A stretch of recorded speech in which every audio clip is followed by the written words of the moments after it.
Hello বন্ধুরা, তো আরেকবার আপনাদের সবাইকে স্বাগতম আমার এইচডি ব্লগ ডেলি ব্লগস চ্যানেলে।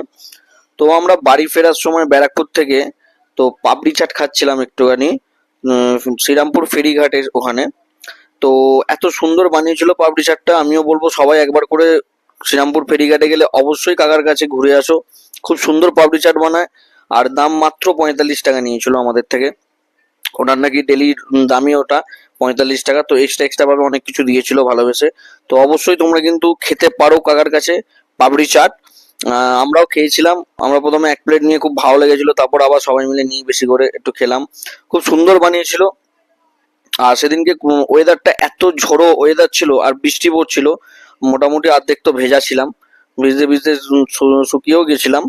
আর ফেরার সময় নৌকাতে মানে মানে খুব বাজে একটা এক্সপিরিয়েন্স হয়েছিল আমাদের সাথে, মানে কোনোদিন এরকম হয়নি। আগে একবার হয়েছিল বহুদিন পর, মানে এত বৃষ্টি নৌকার মধ্যে। এই আমাদের গণভাই হেলমেট পরে দাঁড়িয়ে আছে পুরো ভিজছে, আর নৌকাটা একবার এপাশ একবার ওপাশ, মানে একটা ভয়ঙ্কর এক্সপিরিয়েন্স হয় আমাদের সাথে। তো সবাইকে বলবো যখন নৌকায় উঠবে একটু ওয়েদার ঠিক হলেই ওঠাটা উচিত, কারণ একদিকে নৌকা আমাদের হেলে গেছে অলরেডি। তো আমাদের এই এক্সপিরিয়েন্সটা আজকে এইটুকুনি। আমরা আজকে এখন এখানে